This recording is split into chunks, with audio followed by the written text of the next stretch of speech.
possa levá-lo, Deus, a lugares ainda mais altos, que a tua presença, Deus, que o teu Espírito, Deus, o conduza, Deus, que o discernimento do Espírito, Pai, o leve, Deus, a regiões, Deus, que ele jamais pensou em pisar a planta dos seus pés. Que o Senhor traga uma nova estação, que o Senhor traga, Deus, um novo tempo sobre a vida, sobre o ministério, sobre a casa do teu servo. Nós somos gratos, Deus, pela vida dele, somos gratos por esse dia, em nome de Jesus, amém e amém. Deus abençoe, meu irmão. Glória a Deus. Boa noite, irmãos. Fica de pé, obrigado pela oração de vocês. Agora eu quero orar por vocês. Queria que você fechasse os teus olhos e que você colocasse as tuas mãos aos céus como sinal de rendição ao Senhor. Nós estamos num ambiente profético, num ambiente onde nós temos total liberdade no Espírito Santo para sermos tocados pela palavra. Jesus, muito obrigado por esta noite, muito obrigado pela vida dos teus filhos. Senhor, eu oro para que o Senhor libere sobre nós o espírito de revelação, de sabedoria da tua palavra. Senhor, que cada um de nós, cada um deles aqui, Senhor, neste lugar, saia daqui transformado. Eu não sei como eles chegaram aqui, mas eu sei da forma como eles vão sair transformados de glória em glória. Jesus, eu declaro sobre eles um novo tempo, uma nova estação. Eu declaro e profetizo sobre esta comunidade, sobre essas pessoas, que o novo tempo tem chegado sobre cada um deles. Um tempo de glória, um tempo de restauração, de restituição, um tempo de avivamento, um tempo de renovo, Senhor, sobre os teus filhos e filhas. Jesus, eu oro para que o Senhor abra os olhos do entendimento, os olhos do coração deles, para que eles sejam cheios do Espírito mais e mais, em nome de Jesus. Amém. Aplauda ao Senhor, querido. Glória a Deus. Pode se assentar. Amém. Quantos aqui estão felizes com Jesus? Glória a Deus. Quero agradecer mais uma vez pelo convite. Já sou de casa. Se não me chamar num ano, já vou achar estranho, né? Mas graças a Deus, estou aqui novamente para compartilhar um pouco daquilo que a gente tem recebido da parte do Senhor. Bom, para quem não me conhece, meu nome é Robert Marques, sou casado com a Érica há mais de 10 anos. Juntos nós temos 4 filhos, Felipe, Joaquim, Theo e Elis. Pensamos também em adotar. Tem alguém aqui que tem no coração adotar crianças? Nós precisamos gerar uma cultura de adoção. Nós fomos adotados, amém? Nós fomos adotados por um pai e nós precisamos entrar nesse contexto de adoção. Eu e a minha casa, a gente tem entrado nesse tempo para poder adotar também crianças. A gente foi chamado para multiplicar, então a gente quer encher a nossa casa com esse espírito de adoção. Junto com a minha esposa, nós pastoreamos uma comunidade local chamada Igreja Reino, que fica lá ali no município de Taboão da Serra. E também nós lideramos um ministério há 8 anos chamado Cultura do Reino. E juntos nós temos servido os cristãos, não somente do Brasil, mas também fora do Brasil. Muitos alunos passam pelas nossas escolas. Temos escolas presenciais e também uma plataforma online de ensino. Vocês podem procurar depois nas redes sociais, Cultura do Reino. Lá a gente sempre está publicando alguns conteúdos para trazer edificação à jornada do cristão, porque a gente sabe que caminhar com Jesus é maravilhoso, mas também nós precisamos ser equipados, sermos capacitados, porque o Brasil, ele não tem problema em alcançar pessoas. Afinal, nós somos mais de 86% de cristãos que se declaram, ou melhor, de brasileiros que se declaram cristãos. Só que a gente percebe que a conta não fecha, justamente porque nós temos falhado no discipulado, no relacionamento, no ensino, na capacitação. Por exemplo, a gente que está acostumado a trabalhar com comunicação, a gente faz um post na internet e as pessoas, a gente coloca endereço, coloca horário, coloca local e a pessoa comenta embaixo. Quando vai ser? Que horas? Nós vivemos hoje, atualmente, uma geração muito informada, muito globalizada, mas ao mesmo tempo rasa e superficial. Então, a gente precisa entrar nessa parte da educação. Afinal, saiu até uma pesquisa que o brasileiro, ele não lê e tem problema em interpretação de texto. Não é só um problema de ordem educacional, mas é exatamente ali que a igreja precisa entrar, na educação, na parte do discipulado. Então, nós precisamos entrar nesse tempo do discipulado. E quantos aqui querem aprender a palavra de Deus? Quantos aqui querem ser transformados pela palavra de Deus? Amém? Então assim, quando você é exposto ao Evangelho, espera-se que haja uma resposta à exposição do Evangelho. Porque senão a sua vida vai continuar a mesma, você vai continuar empurrando a sua vida com a barriga. E Deus tem desejo em transformar o seu coração. Deus tem desejo de te abençoar, te prosperar. Mas nós somos os maiores impedidores de que de fato Deus possa agir na nossa vida. Mas eu estou aqui com uma missão de pregar a palavra de Deus, para que você seja despertado com aquilo que Deus está derramando neste tempo, nessa geração. Amém? Glória a Deus.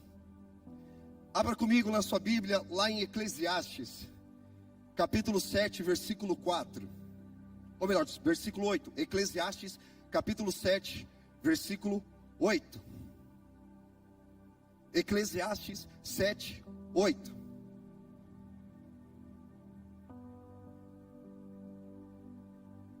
Quem achar, dá um amém aí e falar achei. No aplicativo é rápido, né? Quero ver os raízes lá com a Bíblia em papel, indo lá atrás, aquele barulho de folha. Mas vamos lá. Eclesiastes 7:8 diz o seguinte: o fim das coisas é melhor do que o início. O fim das coisas é melhor que o seu início. É um paradoxo. Olha que interessante.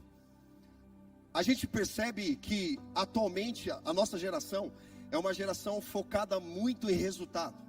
Não é à toa que nós temos o grande sucesso dos coaches. A gente estava conversando ali atrás e falamos a respeito que os coaches, na verdade, extraíram muitos princípios bíblicos, deram outros nomes para parecer bonito, em nomes em inglês, inclusive, e tiraram os créditos da Bíblia, porque todos os princípios para a vida estão escritos nas Escrituras.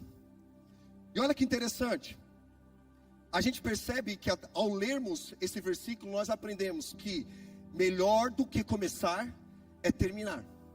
Eu lembro que a última vez que eu vim aqui, falei a respeito da geração burro de Shrek, que é uma geração focada muito na chegada ao invés do que o caminho. Quem já assistiu o Shrek aqui? Cara, a Disney ensinando pra gente sobre Bíblia. Se é aquela cena lá do burro na carroça junto com o Shrek e fazendo aquelas perguntas: já chegou? Já chegou? Já chegou? E o Shrek já cheio de sem paciência, né? Porque o burro está interessado na chegada. Só que ele deixa de desfrutar do caminho. Eu já levei minhas crianças muitas vezes para a praia e toda hora no meio do caminho falo: pai, já chegou? Pai, já chegou? Filho, aproveita a paisagem, desfruta.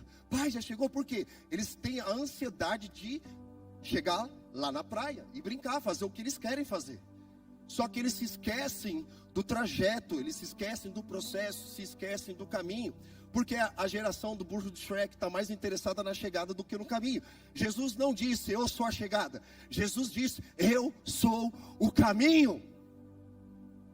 Então, muitas pessoas estão interessadas mais na chegada, mas Jesus traz claramente o caminho. Então, há uma geração que está mais interessada no resultado do que no fruto.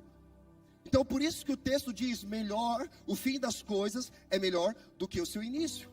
Fala para a pessoa que está do teu lado: melhor do que começar é terminar. Porque todo mundo começa algo, gente.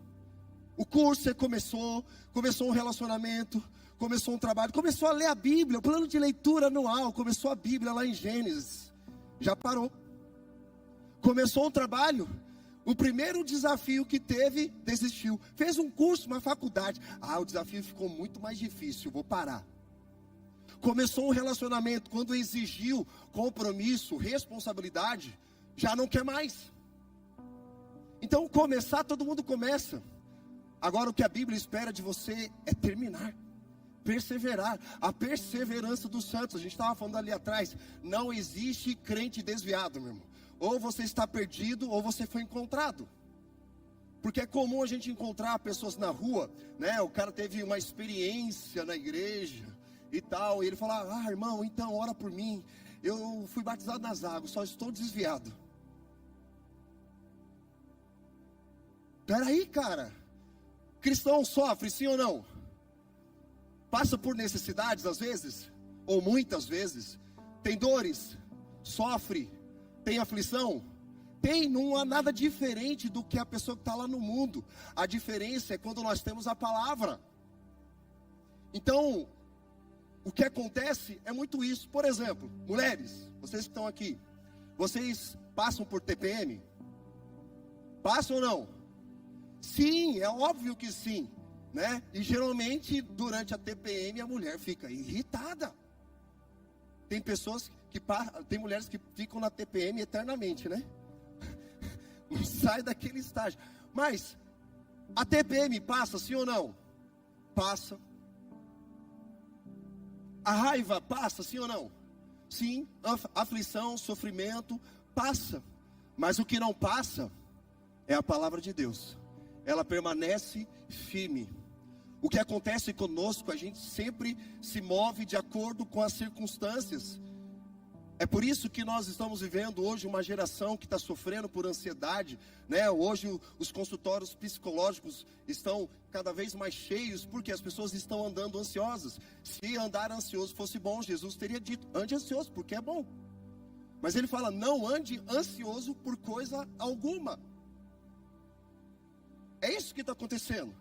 Porque as pessoas estão sendo empoderadas pelo resultado, a performance. Elas querem obter a chegada, mas não querem passar pelo caminho. E é por isso que é melhor do que começar é terminar. Ou seja, Deus só considera uma coisa boa no fim. Quando nós lemos lá em Marcos capítulo 10, vemos a história daquele jovem rico. Ser rico é pecado? Não. Mas o que é pecado é a riqueza ter o coração do homem. Então aquele jovem chega com a seguinte ideia: bom mestre, olha, já começa dizendo, bom mestre, o que eu tenho que fazer, a performance, o que eu tenho que fazer para herdar a vida eterna? Só que antes da história do jovem rico, nós temos a história das crianças que foram impedidas pelos discípulos de se aproximarem de Jesus. Por que eles proibiram as crianças de se aproximarem de Jesus, mas não proibiu o jovem rico de se aproximar de Jesus? Tem um interesse econômico ali, é óbvio. E Jesus responde, bom somente o Pai. E aí Jesus começa a falar a respeito dos mandamentos, e aquele jovem rico dizendo, mas isso aí eu tenho cumprido desde a minha juventude, o que me falta? Jesus responde, falta-te uma coisa, vende todas as tuas riquezas, dê aos pobres e depois me siga. Presta atenção, foram poucas pessoas que Jesus chamou para caminhar no discipulado, o jovem rico era um deles. Só que ele olhou para a riqueza que ele tinha, ele se entristeceu e não seguiu Jesus. Percebe que o próprio Jesus não se auto-intitulou dizendo, eu sou bom. Mas ele diz, o Pai é bom. Ou seja, meu querido, que Deus está falando para você, ninguém é bom até que termine. Eu conheci muitas pessoas que começaram bem e terminaram mal, e pessoas que começaram mal e terminaram bem. Então ninguém é bom até que termine a obra. O próprio Jesus disse que ele não era bom, porque ele não tinha terminado a obra dele. Por isso que hoje nós chamamos Jesus é bom, porque ele terminou a obra dele, ele foi até o fim. Ele começou algo e foi até o fim. Mas nós estamos vivendo uma geração que começa algo, o primeiro desafio que enfrenta pela frente, desiste. Ela começa cheio de fé, mas ela acaba lidando com uma situação e permite com que a dúvida enche o seu coração e ela fica paralisada. Eu sou o tipo de pessoa que lido muito com dúvida, não sei você. E como que surgem as dúvidas? As dúvidas fazem parte da nossa jornada. Não é pecado você sentir dúvida, porque sentir dúvida é igual ao medo, é uma necessidade, é uma questão humana nossa, a gente vai sentir medo. O nosso corpo vai reagir. Eu lido muito com dúvida. Por exemplo, quando eu vejo que as coisas não estão acontecendo da forma como eu esperava, eu começo a duvidar. Quando eu vejo que o resultado não está sendo conforme eu esperava, eu começo a duvidar. Quando eu vejo, convoco uma reunião e as pessoas não aparecem, eu começo a duvidar. Quando eu faço alguma coisa, não vejo a quantidade de pessoas que eu gostaria que estivesse, eu começo a duvidar. E aí eu fico pensando, Deus, será que eu ouvi do Senhor mesmo ou é coisa da minha cabeça? Porque se eu ouvi, mas por que está acontecendo? Não está acontecendo da forma como o Senhor falou para mim? E aí Jesus sempre me leva àquela palavra quando ele foi tentado pelo diabo, se tu és filho, transforma essa pedra em pão. Ele poderia ter duvidado de quem ele era em Deus, certo? Porque antes Deus havia dito, tu és o meu filho amado, eu tenho prazer em ti. Aí vem Satanás, capiroto, safado, sem vergonha, tenta lançar uma dúvida na mente dele, atacando com si. Tu és filho, transforma essa pedra em pão. E qual foi a resposta de Jesus? Jesus, eu sinto no meu coração. Eu acho o seguinte, a minha opinião. Ele responde, olha como nós vencemos as nossas batalhas, irmãos. Ele responde, assim está escrito. Não é sobre o que eu sinto, sobre o que eu acho, sobre o que eu penso, mas é o que a palavra de Deus diz ao meu respeito. Porque terão momentos, irmãos, que os sentimentos vão querer governar a sua vida. Mas o que Deus está falando para você é que a sua história não é definida pelo que você sente, mas pelo que a palavra de Deus diz ao teu respeito. Senhor, não estou vivendo no momento bom, meus sentimentos estão confusos, mas eu creio na tua palavra. Portanto, não tome decisões permanentes em cima de problemas momentâneos. Quantas pessoas estão abandonando a fé pelo que ela está sentindo, abandonando a igreja pelo que ela está sentindo, permitindo com que a dúvida entre em seu coração e governe a sua vida, seu sentimento é humano, nós temos. Se Deus tirar o nosso sentimento, deixaremos de ser humanos.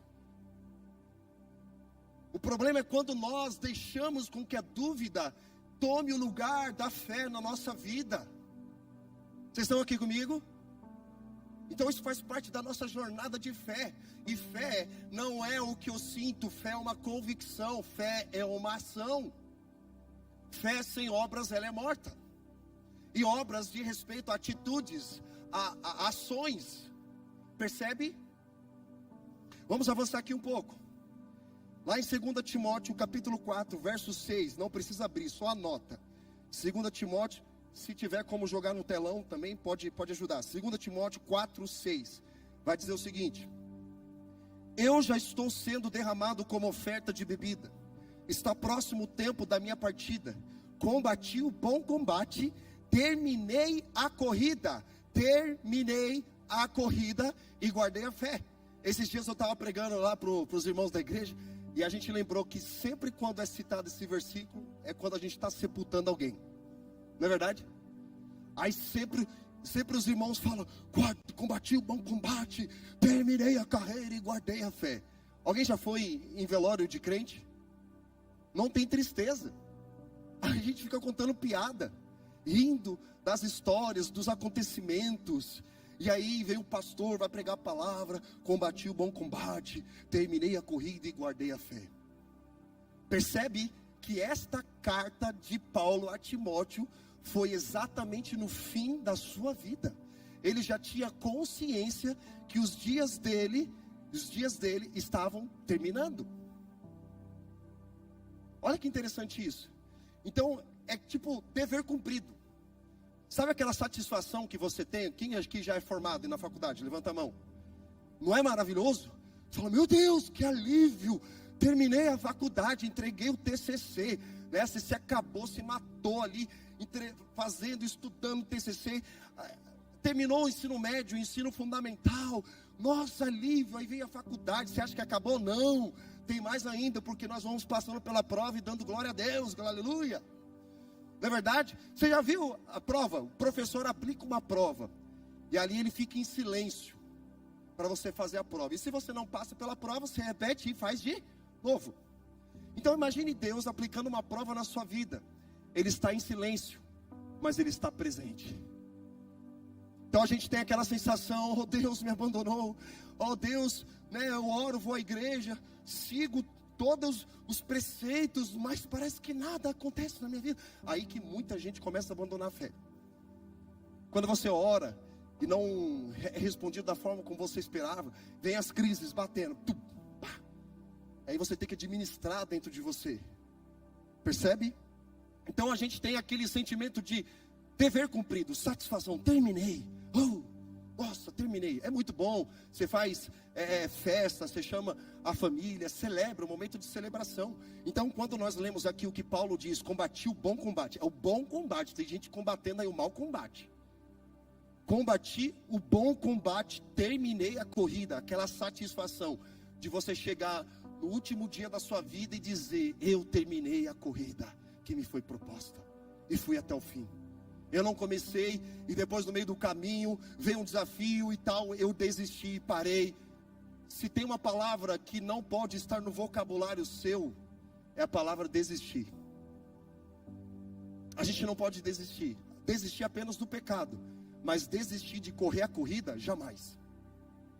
Vamos avançar aqui. Outra passagem bíblica, Salmos 90:12, vai dizer o seguinte: ensina-nos a contar os nossos dias, para que o nosso coração alcance sabedoria. Olha que interessante. Ensina-me a contar os meus dias. Eu tenho 40 anos, tenho 4 filhos, sou casado com a Érica há 10 anos. Se levar em consideração a média de vida, conforme a Bíblia fala que a média de vida de um ser humano é 70 anos, então eu tenho aí uns 30 anos pela frente. Então, o que eu poderia fazer em 30 anos? Você tem planos, irmão? Você tem planos? Você planeja como vai ser daqui seus 2 anos, 5 anos, 10 anos? Se você não tem, é bom você começar a pensar nisso, porque a Bíblia diz: ensina-me a contar os meus dias. Porque você precisa ter noção do tempo. Eu sei que o amanhã pertence a Deus, mas existem passagens bíblicas que nós vamos ler um pouco mais para frente, dizendo para você planejar e fazer bons planos. Porque senão, se você não tem plano, você não tem direção, você não sabe para onde você vai, qualquer caminho serve para você. Se oferecer uma proposta, você vai aceitar, porque talvez essa proposta vai te dar um recurso financeiro melhor. Percebe? E se eu perguntar aqui para você, por que você trabalha? A maioria, 99,9% vai responder: eu trabalho porque eu quero ganhar dinheiro. E não está errado. Você trabalha porque você quer dinheiro. Exatamente isso. Só que eu dava muito essas respostas, porque eu aprendi na minha casa, na minha cultura, absorvi muito do que os meus pais falavam. Eu perguntava: pai, mãe, por que vocês trabalham? Trabalho, filho, para pagar as contas. E não tem nenhum mal nisso, pagar conta, né? Você não paga conta de consumo orando. Se você não pagar, o fornecedor vai lá e corta. Não tem problema nenhum. Só que eu estava orando, o Espírito Santo falou assim para mim: ei, é isso mesmo? Você trabalha para pagar as contas? Foi isso mesmo que você disse para os teus filhos? Porque eu falava isso. Eles perguntavam: pai, por que você trabalha? Filho, para pagar as contas. E aí o Espírito Santo me perguntou: Robert, por que você trabalha mesmo? Senhor, para pagar as contas.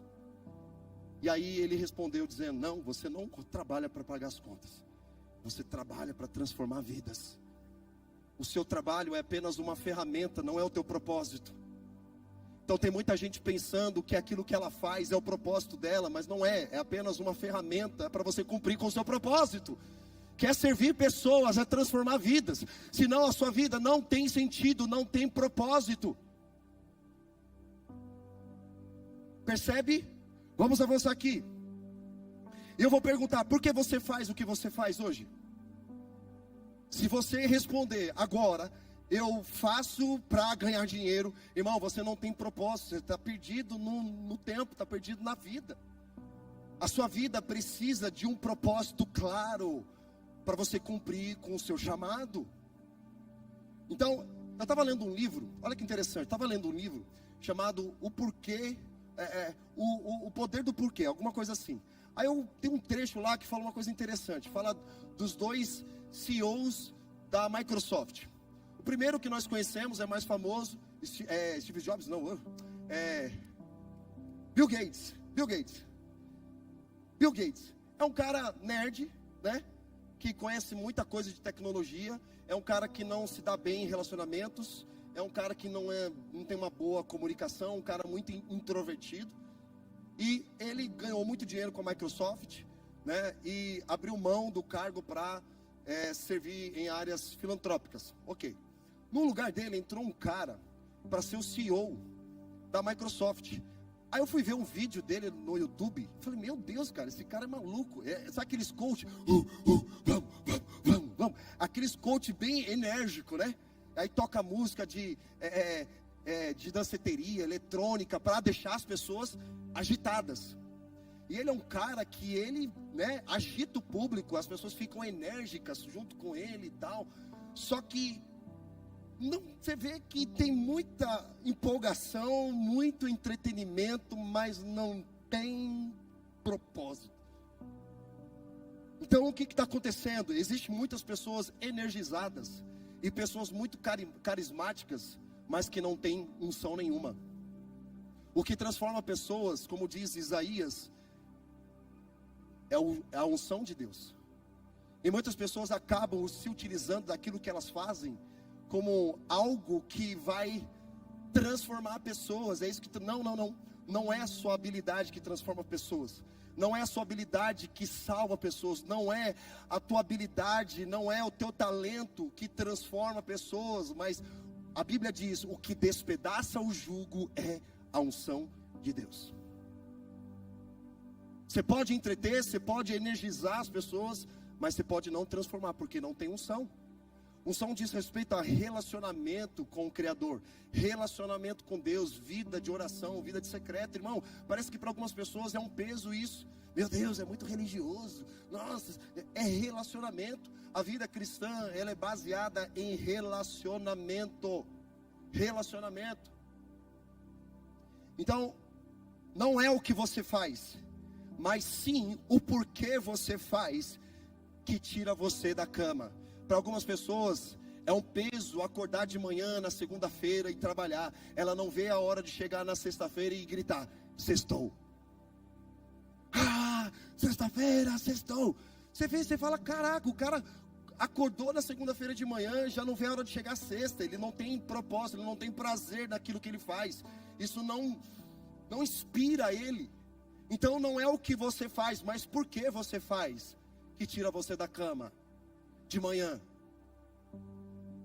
Então tem muitas pessoas fazendo coisas que não é o propósito dela. E tá tudo bem, irmão. Comecei a trabalhar como office boy, registrado com 14 anos. Nessa época eu não tinha nem ainda jovem aprendiz. Eu gostava do que eu fazia? Não. Mas era o meu propósito? Também não. Mas eu fazia com excelência. Mas eu buscava fazer aquilo de forma excelente.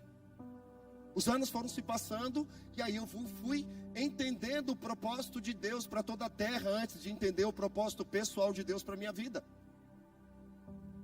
Uma das principais perguntas que as pessoas fazem é: pastor, qual é o propósito de Deus para a minha vida? Já começa errado. Ele está interessado nela, qual é o propósito que Deus tem para ela.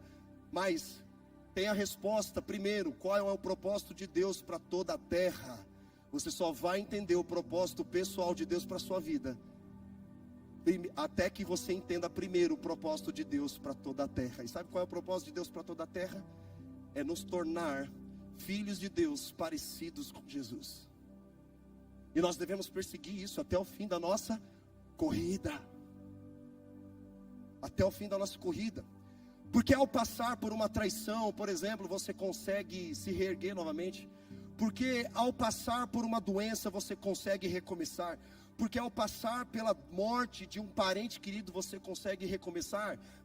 É por conta do propósito. Existe um propósito que não deixa você desistir, mas que mantém você na direção certa. E eu quero trazer aqui para vocês 5 perguntas que você precisa de resposta. 5 perguntas que tanto a filosofia, a antropologia e outros tipos de estudos fazem e buscam obter respostas para trazer um sentido, um propósito para a sua jornada. A primeira, a mais básica de todas, né? De onde eu venho? Algumas pessoas pensam que elas vieram da ameba, outras que foi da explosão do Big Bang, outros ainda respondem que veio do macaco. Falei: irmão, se tu veio do macaco, é problema seu, porque eu vim de Deus. E se veio da explosão, alguém teve que apertar o botão. Porque a explosão não aconteceu do Big Bang assim, do nada. Houve alguém que apertou o botão. Então eu creio em certa parte no evolucionismo, mas nós cremos no criacionismo. Deus é criador de todas as coisas. E tudo que Deus criou, formou e fez, Ele disse: isso é muito bom. Isso é muito bom. Só que tinha uma coisa que Deus viu que não era muito bom, que o homem andasse sozinho. Então, por isso Ele foi lá e fez, né, a mulher para ser auxiliadora do homem na missão de governar a terra. Então é muito bom, o casamento é maravilhoso. Para alguns não, para alguns é terrível, péssimo. Porque nós vivemos numa sociedade hoje, né, cheia de ideologias. A nossa guerra hoje, irmão, quando Paulo fala da armadura de Deus, a nossa guerra é contra ideologias. A gente ouve falar muito da marca da besta, né? Lá em Apocalipse, na testa, na mão direita e tal. Alguns acreditam que a marca da besta é o chip da Motorola, outros acreditam que é a Hellmann's, outros acreditam que é o rótulo da Coca-Cola virar ao contrário, outros acreditaram recentemente que a marca da besta é o Pix, né? Outros acreditaram que a marca da besta era a vacina, é o chip, né? Inclusive tem uma pesquisa da Neuralink, que é a empresa do Elon Musk, do tal do chip.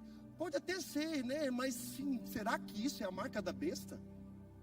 Porque o texto diz, a marca ela vai onde? Na testa e na mão direita. Sabe o que Paulo fala? Que o Deus desse século cegou o entendimento das pessoas para que elas não recebam a revelação de Jesus como Salvador. E transformai-vos pela renovação do vosso entendimento. E nós recebemos o que é a mente de Cristo. Então percebe, irmão, de todas as coisas que o diabo quer tirar, quer entrar em você, é na sua mente primeiro. Então, marca da besta na testa e na mão significa padrão de pensamento, modela padrão de comportamento. Aquilo que eu entendo, aquilo que eu penso, eu faço. E pastor, onde que eu posso adquirir essa marca da besta? Muita gente que já tem a marca da besta. Faculdades, escolas, internet. O cara fica assistindo Lucas Neto. O cara fica ouvindo besteira na internet e crendo na internet, daquilo que os caras falam na internet, mas lê a Bíblia e ninguém quer. Esses dias atrás fizeram uma campanha lá do Burger King, que era uma apologia ao movimento LGBT usando crianças. Quem viu isso? Cara, a gente é errado, obviamente, claro. Pô, usar criança, fazer uma apologia, né, o movimento e tal, errado. Mas eu fiquei observando os cristãos. A gente fez até uma postagem, os cristãos descendo a lenha. Que absurdo, vamos boicotar o Burger King, que não sei o que, não vamos mais comer carne do Burger King e tal. Só que a maioria dessas pessoas não estão preocupadas e interessadas em discipularem as suas casas.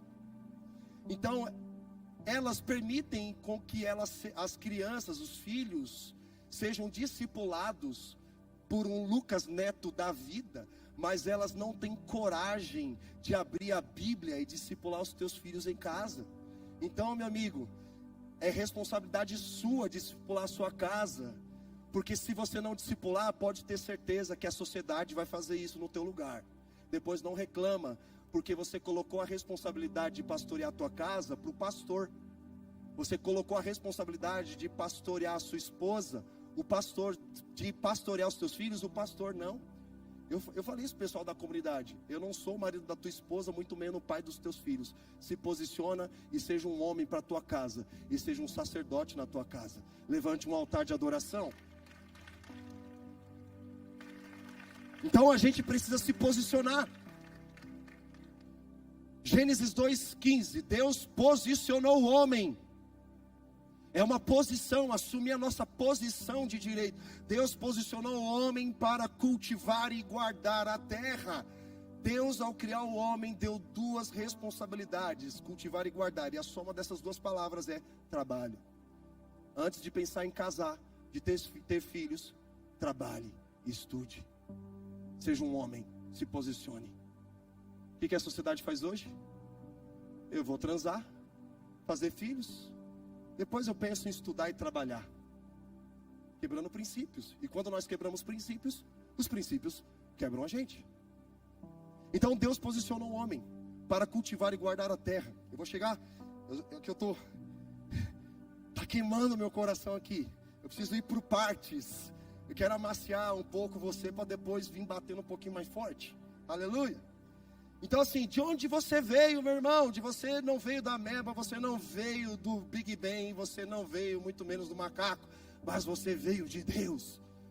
Deus te formou desde o ventre da sua mãe, te chamou pelo nome. Gênesis 2:26, façamos o homem conforme a nossa imagem e semelhança. Antes de você ser criado com um corpo físico, Deus te criou no espírito. Deus já te conhecia, e Deus te conhece antes do teu fim. Deus imolou Cristo Jesus antes da fundação do mundo, ou seja, Deus já sabia o fim do começo. Por isso que o fim das coisas é melhor do que o começo.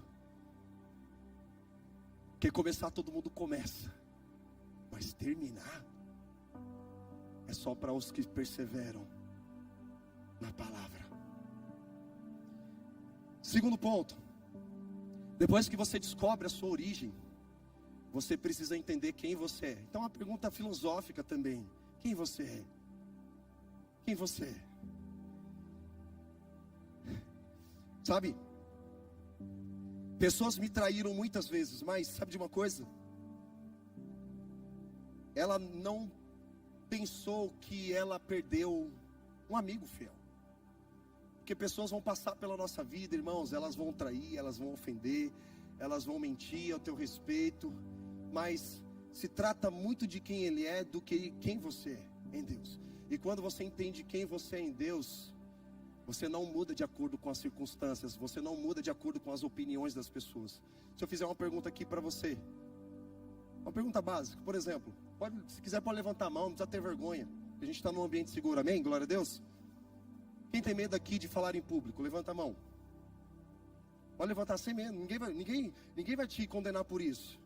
Deixa eu falar uma coisa, o seu medo não é de falar em público, o seu medo é de falhar em público, porque você tem expectativa da opinião das pessoas, o que as pessoas vão pensar a teu respeito. Então você deixou de se posicionar muitas vezes, porque você ficou com medo da opinião das pessoas a teu respeito. Então o teu medo não é de falar em público, mas o teu medo é de falhar em público. Eu sofri com esse mal durante muitos anos. Então, é sobre quem eu sou. É por isso que a primeira tentação de Jesus foi exatamente na sua identidade de quem ele era. Mas o Pai havia dito para ele: você é o meu filho amado e nada mais basta além disso. Você é meu filho amado e eu tenho prazer em ti. Aí Satanás aparece e pergunta: se tu és filho, transforma essa pedra em pão. Ele responde: assim está escrito, não só de pão viverá um homem, mas de toda palavra que sai da boca de Deus. Eu sei quem eu sou, eu sei de onde eu vim. E nada, absolutamente nada vai tirar aquilo que eu carrego de mais precioso na minha vida. Eu sei quem eu sou. Então, irmão, nós todos seremos tentados primeiramente em quem nós somos, para nos fazer duvidar, lembra da dúvida? Nos fazer duvidar se de fato foi Deus que falou ou se era coisa da nossa cabeça.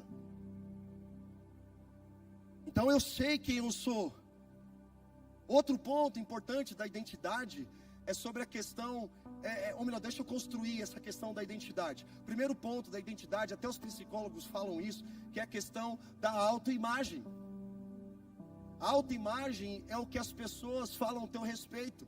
Por exemplo, eu cresci num bairro de periferia de São Paulo. Então, se você aparecesse com um tênisinho diferente dos demais, porque eu estudava em escola pública, as pessoas falavam o seguinte: ih, filhinho de papai, ó o riquinho ali, ó. Aí eu acreditei naquilo que eles falaram, achando que aquilo era errado. Então eu falei: não, ganhar dinheiro é errado, eu vou andar igual eles. Eu já ouvi do meu pai dizendo, nas brigas com a minha mãe, dizendo: vocês vão morar debaixo da ponte, vocês não vão ser ninguém na vida, vocês não servem para nada. Isso, o meu pai falando isso para mim e para os meus irmãos. Então, uma criança, ela não tem maturidade para filtrar aquilo que ela escuta. Ela não tem. Não sei se você sabe, mas a neurociência diz que o cérebro humano, ele amadurece aos 24 anos de idade. Então a criança, ela vai absorvendo, achando: pô, se meu pai falou que a gente vai morar na rua, a gente vai morar na rua. É isso, é o que tem pra gente, é o que tem pra hoje. Se meu pai falou que eu sou um ninguém, realmente isso deve ser verdade, eu vou ser um ninguém.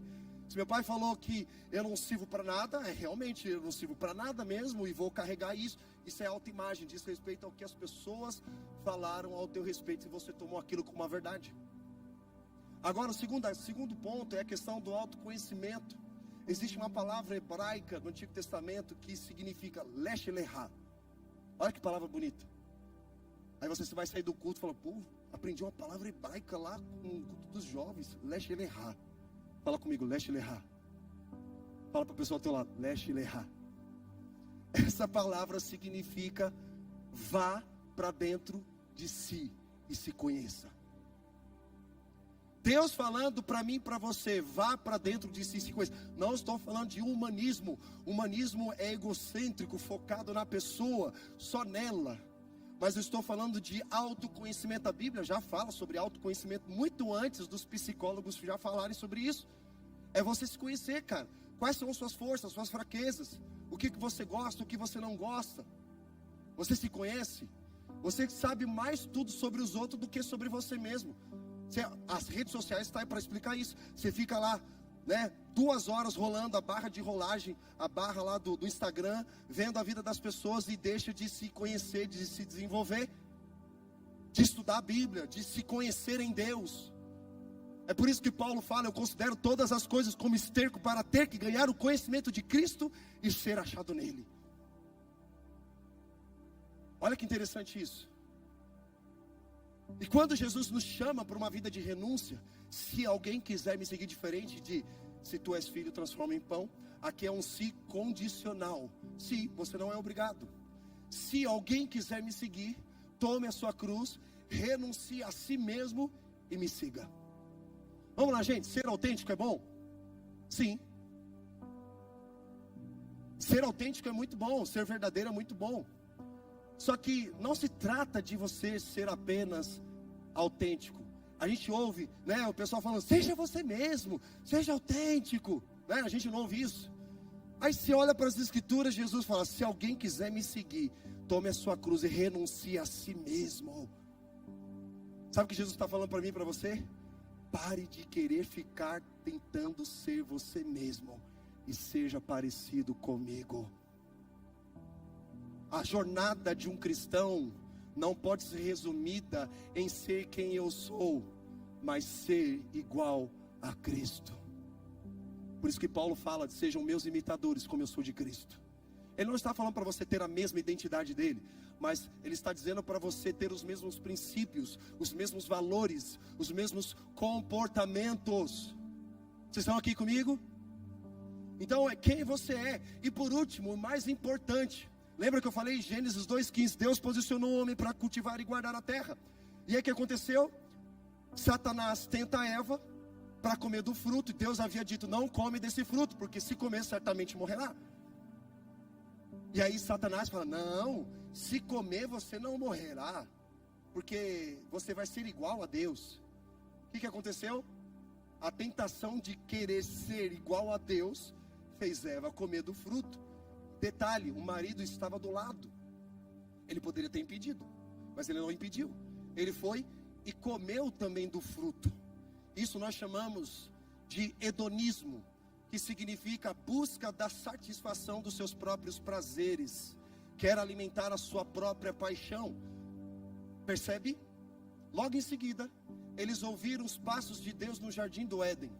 E ouviu-se uma voz dizendo, onde está você, homem? Quem foi que pegou primeiro? Vocês estão aqui, gente? Quem foi que pegou primeiro? Eva. Mas com quem Deus foi tirar a satisfação? Com o homem. Lembra que Deus havia posicionado o homem? Então o homem, quando ele deixa a sua posição, ele corrompe o seu sacerdócio. Percebe que Deus não perguntou o que ele havia feito. Deus perguntou onde você está. Porque Deus leva em consideração não muito o que você fez, mas qual é a sua posição, onde você deveria estar e nunca ter saído. E aí, ele fala, Deus, eu tive medo e me escondi, né? O que o pecado causa? 3 consequências: medo, culpa e vergonha. Separação psicológica com você mesmo. É por isso que você tem crise de identidade, porque o pecado ele causa isso. crise de identidade, é o coração caído. Você se pergunta, meu Deus, quem eu sou? Eu não sei para onde eu vou, qual é o meu propósito? Coração caído, fruto do pecado, irmão. E aí o que acontece? Separação psicológica com você mesmo. Segundo, separação social com o outro. Você não consegue se relacionar com o outro porque você não sabe quem você é. E aí você se move por rejeição. Qualquer atitude de uma outra pessoa, você vai se sentir rejeitado, abandonado, excluído e tal. E fica naquela bolha, não sabe para onde vai, está desorientado na vida. Por quê? Está separado psicologicamente, separado socialmente do outro. E terceiro, separado espiritualmente de Deus. Esse é o pior. Só que eu estou aqui para te dizer, meu irmão, que além da autoimagem, do autoconhecimento, existe o que nós chamamos de magodeia, a imagem e semelhança de Deus. Ela vem restaurar o coração caído. Você pode passar 20 anos fazendo terapia psicológica, não vai resolver. Você pode passar no psiquiatra, tomar remédio para tentar resolver, não vai resolver.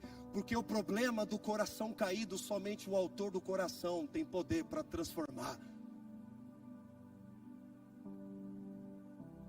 Nada contra a ciência, pelo contrário, a ciência usada junto com a fé só traz uma explosão de transformação. Mas deixa eu falar uma coisa, o problema do coração caído, somente o autor do coração tem poder para transformar. Percebe? É aqui que entra, façamos o homem a nossa imagem e semelhança. Não sei se você tem acompanhado os noticiários, mas hoje a humanidade chegou a 8 bilhões de habitantes. É muita gente. 2/3 da população está na Índia e na China. É muita gente. Sabe qual é o idioma mais falado no mundo? Mandarim, não é nem o inglês. Porque é muita gente. Você fala, meu Deus, cara, povo para fazer filho, hein? É muita gente. Ou seja, 8 bilhões de seres humanos que são a imagem e semelhança de Deus. Todos são.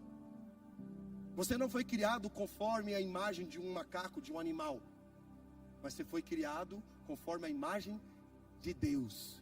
Imago Dei.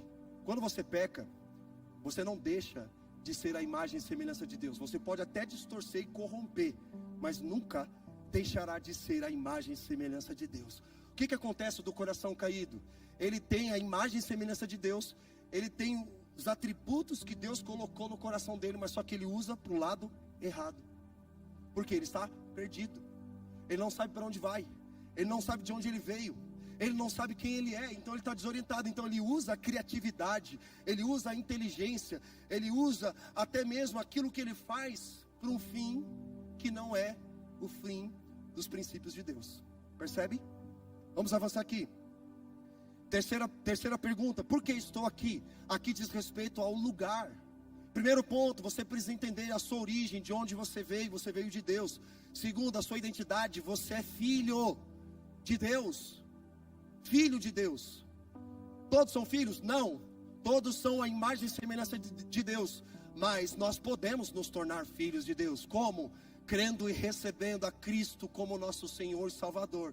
Nós nos tornamos filhos de Deus. Todos aqueles que creem e receberem o poder de serem chamados filhos de Deus. Aleluia. A sua identidade é restaurada na imagem de Deus. Quarto ponto, por que estou aqui? Terceiro ponto, por que estou aqui? Lugar.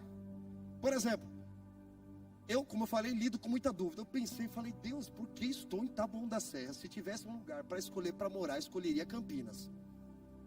Pensa num lugar bom, de pessoas bonitas, pessoas boas, né? Um lugar maravilhoso, né? Não tem problema nenhum, né? Tudo flui, tudo funciona, maravilhoso, igreja cheia. Eu escolheria Campinas, um lugar maravilhoso. Só que eu estou em Taboão da Serra. Alguém já foi em Taboão da Serra? Cara, não tem ponto turístico. Se alguém fala, vou te apresentar Taboão da Serra, não tem lugar para apresentar em Taboão da Serra. Eu falo, Deus, por que estou aqui em Taboão da Serra? E aí Deus falou assim comigo, não se trata do que você escolhe, mas se trata do que eu quero que você viva. Esse é o propósito. Não é sobre o que você gosta, é sobre o que eu quero que você faça. Está entendendo o senso de propósito? Então eu baseio a minha vida não no que eu gosto, mas no que Deus quer que eu faça e no lugar onde Deus quer que eu esteja. Porque escolher lugar onde eu quero morar é fácil, mas será que é o propósito de Deus para a minha vida? Irmão, eu sou formado em comunicação, eu amo comunicação. E às vezes me pergunto, Deus, eu poderia ganhar muito dinheiro com comunicação. Eu acredito no que eu carrego, eu acredito que Deus me deu algo para trabalhar, ajudar pessoas. Eu poderia abrir uma agência, ganhar dinheiro, mas estou pastoreando pessoas, estou servindo pessoas, estou me renunciando para poder servir pessoas e tal. E às vezes eu fico me pegando nisso, sabe? A gente lida com pessoas chatas como eu e você, todo dia, cheio de problemas, cheio de BO, cheio de situações. Eu falo, meu Deus, cara, Deus me tira desse negócio. Eu quero fazer uma coisa que me dá dinheiro. Vamos lá, que eu falei, você trabalha para ganhar dinheiro e não tem problema nenhum nisso. Mas Deus falou assim comigo, mas Robert, não se trata de onde você gosta de morar, não se trata do que você gosta de fazer, mas se trata do meu propósito na tua vida. Realmente, você pode ter um bom plano, você pode ter uma boa estratégia, você pode até conseguir bons resultados, mas eu não vou estar nesse negócio aí, porque não é o seu propósito. Alguém tem uma caneta? Me dá uma caneta aqui rapidinho. Gente, o que é isso? Vamos lá, gente, não estou sozinho aqui. O que é isso, gente? Uma caneta. Agora, por que existem algumas mulheres que usam a caneta para prender o cabelo? Funciona? Funciona muito. Mas ela foi criada para prender cabelo? Ela foi criada para escrever. Pode até funcionar, mas não é o propósito dela. Então talvez você esteja fazendo coisas, irmãos, que está até funcionando, mas não é o seu propósito. Lembra quando Deus fala para Moisés, diga para a rocha dar água? O que Moisés faz? Na raiva, no ímpeto, na emoção, né? A gente fica meio... A gente pega aquela e bate. Ele bateu na rocha. O que aconteceu logo em seguida? Saiu água. Funcionou ou não funcionou? Funcionou. Ou seja, tem muitas pessoas fazendo o que funciona, mas que não é o propósito dela. Você pode obter resultado, mas se não for o propósito de Deus na tua vida, não faz sentido o que você está fazendo. Aleluia. Então, por que estou aqui?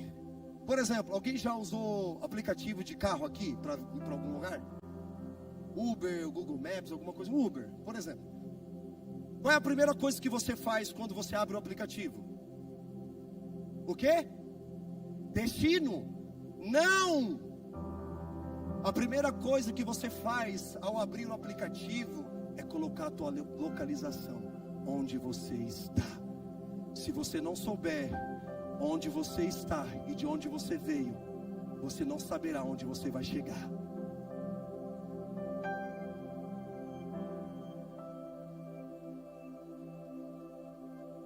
Então não é o teu destino.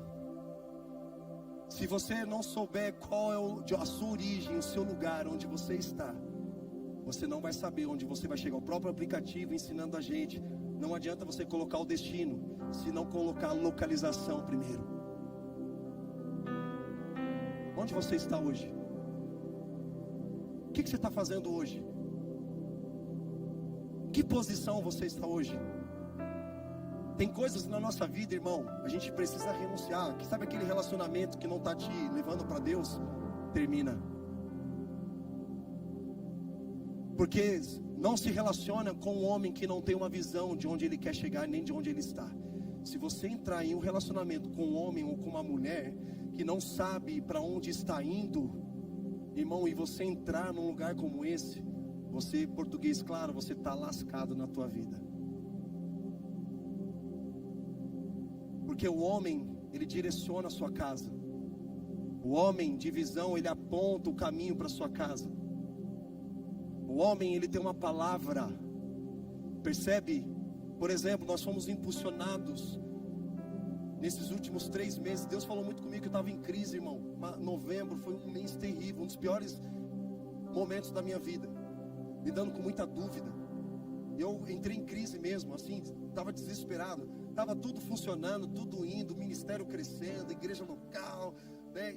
Só que eu entrei numa crise. Eu falei, meu Deus, cara, o que está acontecendo? Sabe que o Espírito Santo ministrou no meu coração dizendo o seguinte: Robert, você tem um envio, mas você não tem a permissão. É por isso que nós precisamos, neste tempo, estarmos sensíveis à voz do Espírito Santo, irmão. Sensíveis. Isso é gerado num lugar secreto, vida de oração, porque Deus nos dá uma visão de onde nós precisamos chegar. E sabe o que acontece quando nós colocamos lá a nossa localização e colocamos lá o destino? Sabe o que vai acontecer com o aplicativo do Uber, por exemplo? Ele vai abrir um painel de navegação, ou do Waze. Ele vai abrir o quê? Um painel de navegação. E sabe o que ele vai apontar ali? Problemas. Vai aparecer um carro quebrado, vai aparecer um trânsito, vai aparecer N situações. Sim ou não? E aí você para e pensa, eu vou. Aí você vai, todo empolgado, não, eu vou chegar naquele lugar. Só que aí você vê um carro quebrado, você fala, meu Deus, acho que melhor eu voltar. Ou eu vou tentar pegar um atalho. Percebe? A gente sempre querendo dar um jeitinho para chegar até o destino, mas vão aparecer situações no meio do caminho que vão tentar fazer você parar. Aqui que muitas pessoas acabam desistindo da fé, abandonando relacionamentos com Deus, relacionamento com a igreja, porque ela baseia a sua vida naquilo que ela sente e não o que a palavra diz. Mas quando nós temos uma palavra, para qualquer lugar onde nós formos, seremos uma bênção. Lembram quando os pastores de Abraão e Ló começaram a discutir? E aí Abraão chega e fala assim para Ló, na boa, cara, não dá mais para a gente caminhar junto. Faz o seguinte, se você for para a esquerda, eu vou para a direita. Se você for para a direita, eu vou para a esquerda. Pode escolher. E aí a Bíblia fala que ele olhou para um lugar que parecia a campina do Senhor. Pensa num lugar bonito, maravilhoso. Aí ele falou, é para lá que eu vou. E ele foi. Só que para o lugar para onde ele foi era Sodoma e Gomorra. Ou seja, nem tudo que parece ser muito bom é a vontade de Deus para a tua vida. Sabe o que nós aprendemos com a vida de Abraão nisso? É que Abraão deu a possibilidade de Ló escolher. Pode escolher, Ló. Ló não tinha uma palavra de Deus. Ló não tinha uma visão de Deus. Mas Abraão tinha. Ou seja, para qualquer lugar que Abraão fosse, ele seria uma bênção. Deus, eu não tenho dinheiro, mas eu tenho uma palavra. É você tratar a promessa de Deus como se ela já existisse. Eu escutei um testemunho de uma pastora que me chamou muita atenção. Ela foi convidada para comer na casa de uma irmã e falou assim, não, vou te apresentar o meu marido, que ele é presbítero na igreja. Aí beleza, ela foi lá na casa, chegou lá na casa, cadê teu marido? Ah, ele vai chegar, dá para chegar aqui. Aí ele chegou, cabisbaixo, mancando. E aí, paz missionária. Ué, esse é o teu marido, é o presbítero da igreja? É, ele é o presbítero da igreja. E eu falo para ele que sempre arruma a roupa dele, deixa arrumadinha, dobradinha, com a Bíblia dele. E eu digo para ele, olha, eu estou indo na frente para guardar o teu lugar. Sabe o que ela está querendo ensinar para a gente? Que você precisa tratar a promessa de Deus que ainda não se cumpriu como se ela já existisse. Alguém aqui tem filhos? Levanta a mão. Quando você, mulher, estava grávida, ou o pai estava lhe acompanhando, você não viu o rosto do filho, mas você já deu nome para ele. Você fez até o enxoval dele. Percebe? Porque você está sendo preparado para receber a promessa que Deus tem para você. E aí quando chega, o filho está nas tuas mãos. Percebe? É trazer à existência aquilo que não existe. Sabe por quê? Você tem uma palavra de Deus. Você tem uma visão de Deus. Meu Deus. Irmãos, não se culpe pelo que você está vivendo hoje. Faz parte da nossa jornada. Mas você não pode resumir a tua vida naquilo que você sente, mas no que a palavra de Deus diz ao teu respeito. Quarto ponto. Eu já vou indo para o fim. O que eu devo fazer? Ok, pastor, entendi a minha origem. Entendi minha identidade. Entendi onde eu estou agora, o que eu devo fazer? Aqui entra o que nós chamamos de chamado e vocação. É o que você faz. E por que você faz o que você faz? Você não deve ser conhecido pelo que você faz, mas por que você faz. Como eu te falei, sou formado em comunicação, tenho formação em comunicação, fiz faculdade e faço a faculdade. Mas fui entendendo a minha jornada e Deus me conduziu para um lugar onde eu nunca orei para estar. Eu nunca sonhei estar onde eu estou. Mas eu fui discernindo a vontade de Deus para a minha vida e estou no lugar onde Deus deseja que eu esteja. Por mais que a minha mente, a minha carnalidade lute para eu querer empreender, ganhar dinheiro, fazer um monte de coisa, e Deus sabe a capacidade que eu e você temos. Mas não é o meu propósito. Eu não fui chamado para ganhar dinheiro, eu fui chamado para transformar vidas. E você pode transformar vidas em qualquer área que Deus te colocou, porque a área que Deus te colocou é apenas uma ferramenta para você proclamar o evangelho do reino de Deus, cumprir com seu chamado, a sua vocação. A palavra chamado e vocação é a mesma coisa, só muda o nome. Aqui entra o que nós chamamos também de propósito, ao sentido do que eu faço. Existe um propósito, então eu preciso ser fiel ao propósito de Deus, e não aquilo que eu gosto, e não aquilo onde eu quero estar, mas o que a palavra de Deus diz aonde eu devo estar e o que eu devo fazer. E aí nós vamos nos encontrando na jornada, no caminho da fé. E por último, quinto ponto é: para onde estou indo? Destino. É o seu destino. E o fim de um cristão não é a morte. A morte é apenas o início de uma vida eterna com Cristo. É por isso que quando nós vamos num cemitério enterrar um ente querido que é cristão, não tem choro, tem alegria. Tem choro pela tristeza de não estar mais presente, mas alegria que essa pessoa estava de fato andando com o Senhor, que ela combateu o bom combate, terminou a carreira e foi até o fim. Porque a única coisa que nós precisamos ouvir quando nós estivermos diante com o Senhor é: servo bom e fiel. Agora Ele nos chama de bom, servo bom e fiel. Você terminou a sua corrida, guardou a fé e combateu o bom combate. Servo bom e fiel, entre no meu descanso. Eu sei para onde eu vou, e eu direciono como pai, como marido, como irmão em Cristo. Eu preciso saber qual é a minha origem, onde eu estou, qual é o meu propósito, porque eu preciso direcionar a minha casa, a minha família. Porque se eu não fizer isso, pode ter certeza que outras pessoas mal intencionadas vão fazer no meu lugar, mas eu não vou dar espaço para outro ocupar um lugar que pertence a mim. Não vou dar espaço para dúvida no meu coração, por mais que eu possa até duvidar, mas não vou deixar a dúvida encher o meu coração. Vou encher o meu coração com a fé em Deus. Porque eu sou o tipo de pessoa, como eu falei, lido com medo e com fé constantemente na minha mente, direto. Mas aqui que está a batalha espiritual de todo cristão, irmão. Lutar uma luta que já foi vencida na cruz do Calvário. Então eu não posso, como diz Keith Green, eu não posso continuar de braços cruzados, sendo que o meu Cristo morreu de braços abertos. Então a minha vida tem sentido, a minha vida tem propósito.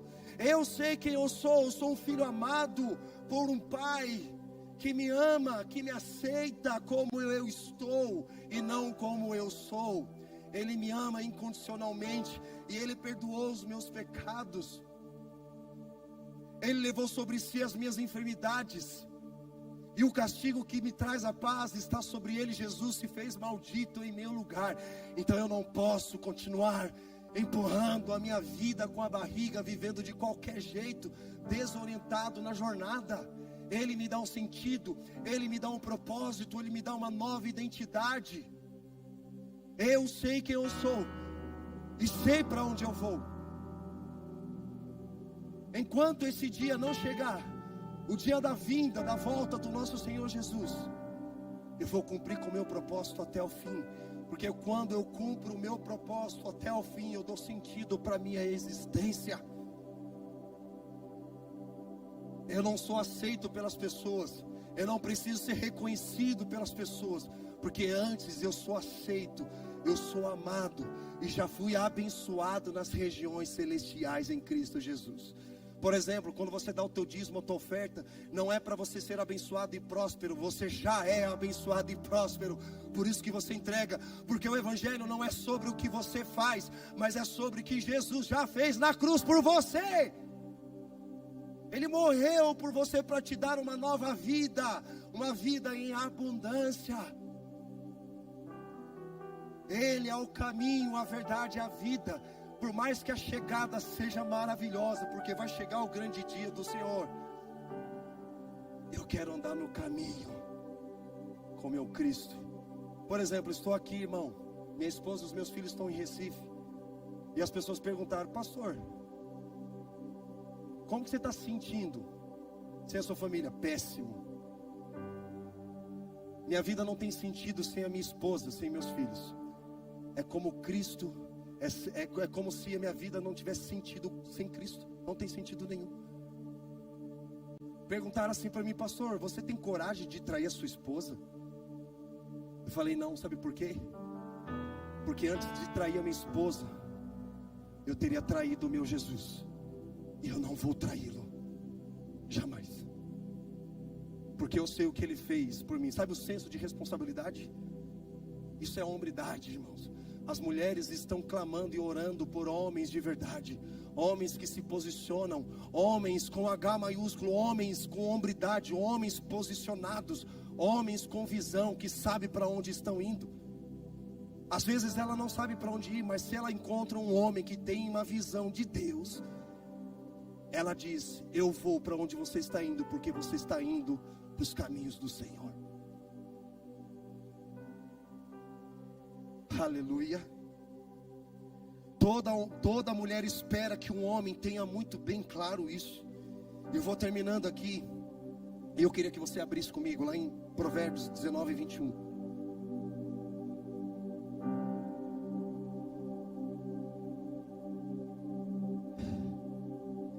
Provérbios 19, 21.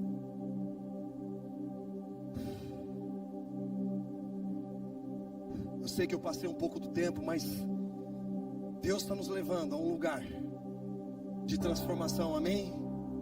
Vocês estão aqui comigo? Ninguém está com sono? Glória a Deus, podemos continuar? Então vamos até 1h da manhã, glória a Deus, aleluia.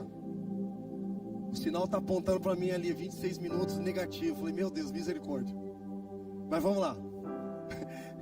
Provérbios 19, 21. Todos acharam? Diz assim: muitos são os planos, repete comigo, planos no coração do homem, mas o que prevalece é o propósito, repete comigo, propósito do Senhor.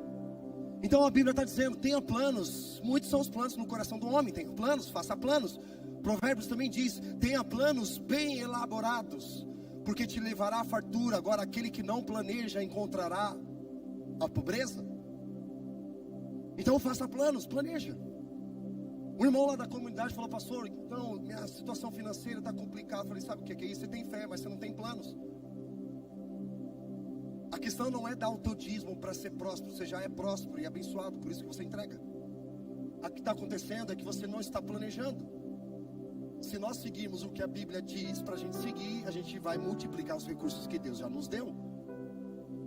O judeu, por exemplo, ele faz o que eles chamam de 50-50. O que é? 50 do rendimento que ele ganha, 50%, 10% ele entrega o dízimo, 10% oferta, os outros 30% ele faz investimentos. Os outros 50% ele paga as contas dele.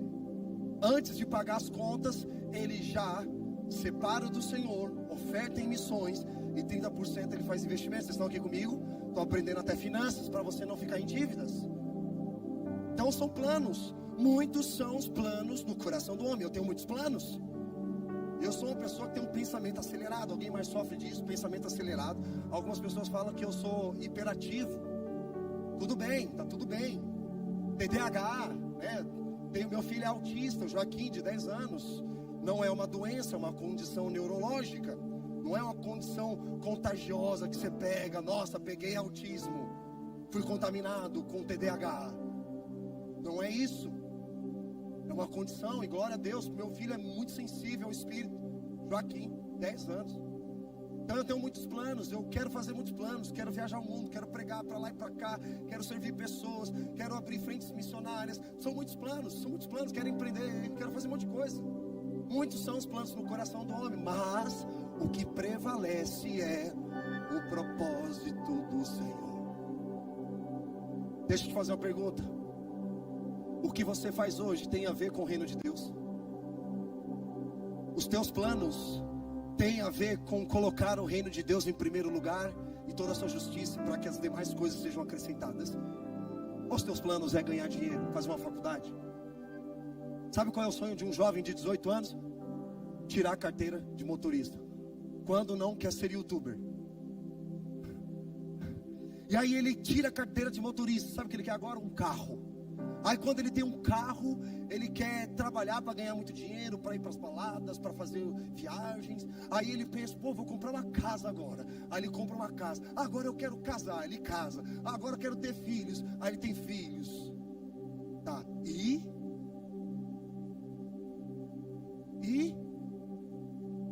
será que a sua vida se resumiu a isso? Tudo isso é muito bom, maravilhoso, mas você cumpriu com o seu propósito? Você chegou até o fim, cumpriu com a carreira que foi desenhada para você? Percebe? Nós podemos ser bem-sucedidos naquilo que nós não fomos chamados. Na verdade, nós nos tornaremos um fracasso no sucesso. É um paradoxo. É um paradoxo. Percebe que precisa exigir de nós renúncia. Renúncia de tudo aquilo que não tem a ver com o propósito de Deus na sua vida. Irmãos, quando eu tive essas revelações de Deus, não faz muito tempo, agora Deus começou a acelerar muitas coisas na minha jornada. E a igreja, as pessoas que andam próximas de mim, estão vindo junto, porque Deus nos impulsionou para tocarmos as nações. Em janeiro nós vamos para o Japão, pregar para os japoneses que falam, cara, nós precisamos ouvir o que vocês têm para dizer. Fomos chamados para ir para Moçambique, Europa, que vive um ceticismo, vive uma queda brusca do evangelho. E eles disseram, cara, nós precisamos da brasa que vocês carregam. Sabe por quê? O nome brasileiro significa aqueles que carregam a brasa. Você carrega uma brasa dentro de você, está queimando dentro do teu coração.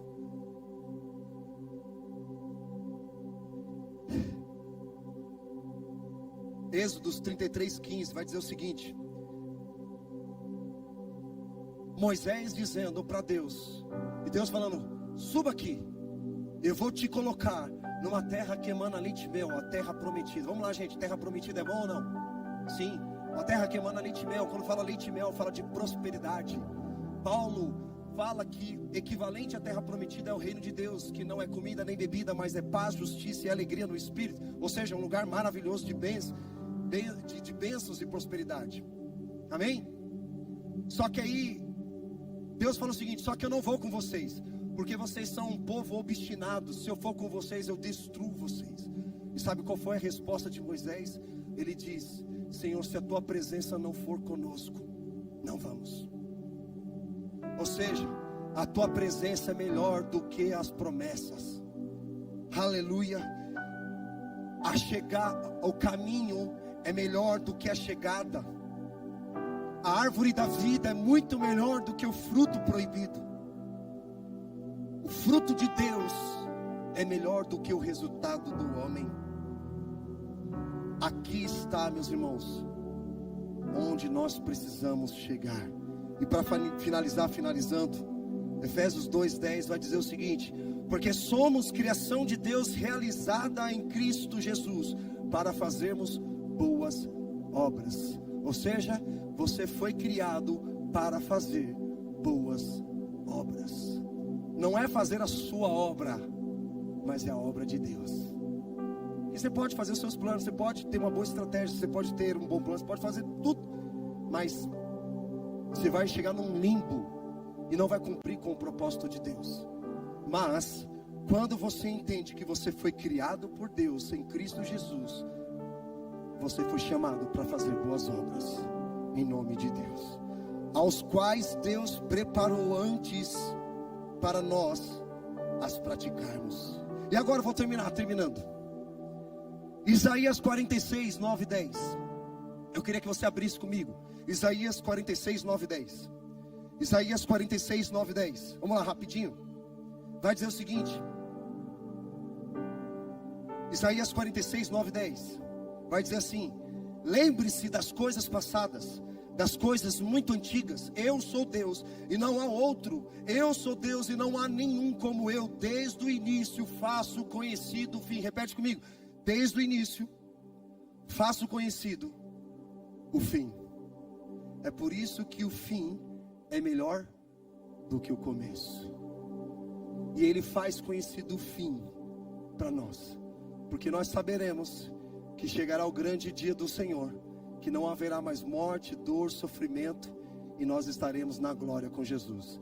Mas antes que esse dia chegue, Deus deseja que nós cumpramos com o nosso propósito aqui na terra, para dar sentido à nossa existência. É nesse lugar que nós queremos chegar. Vocês estão aqui comigo? Vamos orar? Quantos aqui querem entrar nesse lugar de Deus? Mas eu não quero que você assuma um compromisso no calor da emoção, mas eu quero que você assuma um compromisso com convicção, com fé, com a certeza. Porque fé não é o que você sente, mas é a certeza, é uma convicção.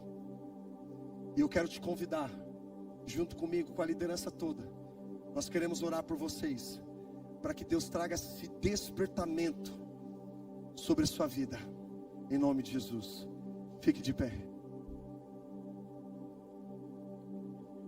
Quero te convidar, se essa palavra fez sentido no teu coração, eu quero que você venha aqui à frente como um sinal de aliança com Deus, de sinal dizendo: Senhor, eu quero de fato viver o que o Senhor tem para mim, não o que eu quero fazer, não o que eu gosto, mas o que o Senhor de fato tem para mim.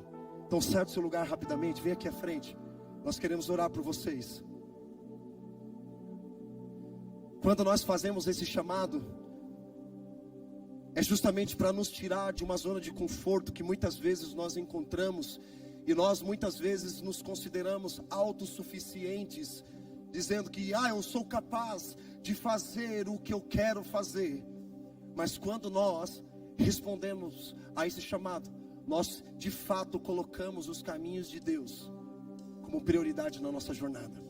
Então saia do seu lugar. Eu sei que tem algumas pessoas aqui que tem no coração sentindo: Deus, eu quero ir lá, mas eu quero que você saia da sua zona de conforto e venha aqui à frente para nós orarmos por você. Deus nessa noite tem marcado um encontro, e Ele quer trazer um despertamento sobre a sua vida. Ele quer trazer um renovo sobre a sua vida. Ele quer trazer uma restauração, um alinhamento dos teus pensamentos e sentimentos.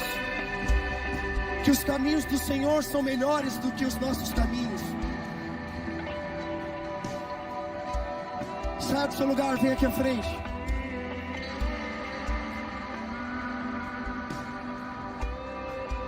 Vocês que estão atrás, levanta as tuas mãos. Para esses irmãos que estão aqui à frente, nós vamos orar, nós vamos interceder. Levante sua voz. Comece a declarar: Jesus, nós cremos num novo tempo, um tempo de avivamento. Sim, Senhor, nós cremos num despertamento. Nós cremos que o Senhor tem derramado do teu Espírito sobre toda a carne. Vossos filhos e vossas filhas profetizarão, os velhos terão sonhos e os jovens terão visões. Jesus, nós declaramos que visões sejam abertas. Senhor, eu oro para que haja uma restauração das suas origens, que eles entendam de onde eles vieram. Nós declaramos em nome de Jesus, nós declaramos a restauração do coração caído. Nós declaramos que eles são a imagem e semelhança do Senhor e foram criados para fazer boas obras. Senhor, nós oramos e profetizamos uma geração de propósito, uma geração que tem sentido naquilo que eles fazem, uma geração que entendem o que eles foram chamados para fazer, em nome de Jesus. Mais o teu Espírito, Senhor, seja derramado nesta noite. Senhor, nós declaramos uma geração de destino, uma geração que entende onde está e saberá exatamente onde quer chegar. Eles enfrentarão obstáculos durante o seu trajeto, mas eles não se movem por aquilo que eles sentem. Eles não resumem a sua história por aquilo que eles estão sentindo, mas pelo que tua palavra diz. Senhor, nós declaramos em nome de Jesus, nós profetizamos sobre essa geração. Levante uma geração que não cairá, mas uma geração que se levantará nesses últimos dias, com fogo nos ossos, com fogo nos ossos. Nós oramos por uma geração com sabedoria, com temor. Nós oramos por uma geração, Senhor, poderosa no Espírito, em nome de Jesus.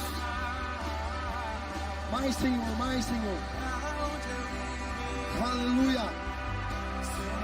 Levante homens e mulheres de destinos, homens e mulheres de propósitos, homens e mulheres de uma geração de identidade, homens e mulheres com uma geração, Senhor, que ama a tua presença acima de todas as coisas.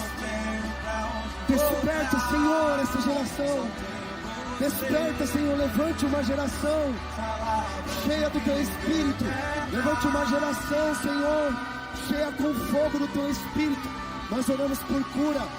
Nós oramos pela restauração de corações caídos.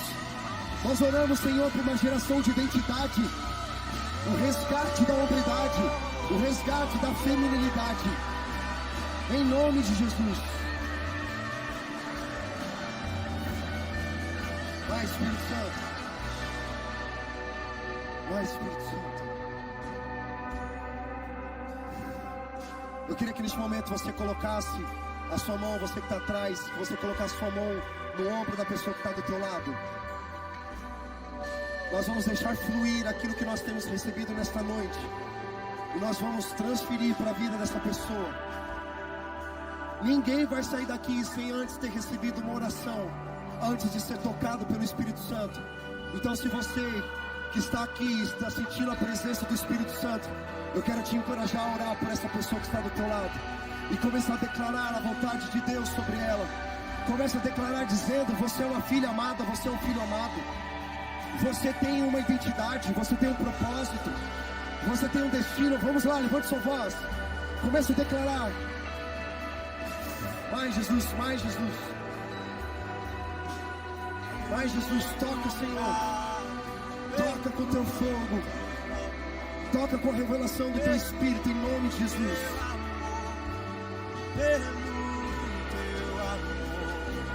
Pelo teu amor, eu sou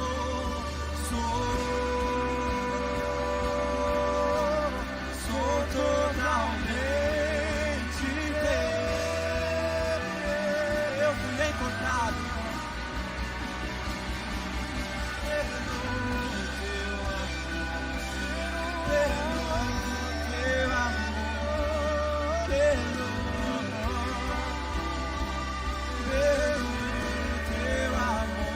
Senhor, nós oramos por cada pessoa aqui, Pai. Derrama do teu fogo, da tua presença, do teu Espírito.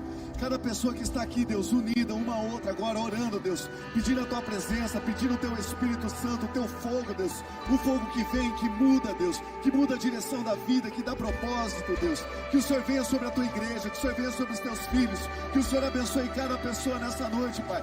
Que o Senhor seja, Deus, com cada um aqui, Deus, bem presente, Pai. Que o Senhor abençoe, que o Senhor faça, Deus, com que essa noite seja uma noite marcada pelo poder do teu Espírito, que haja batismo com fogo, Pai, que haja, Deus, o mover do teu Espírito sobre nós. Nós oramos, Deus, grato a Ti, para a honra e glória do Teu nome, Jesus.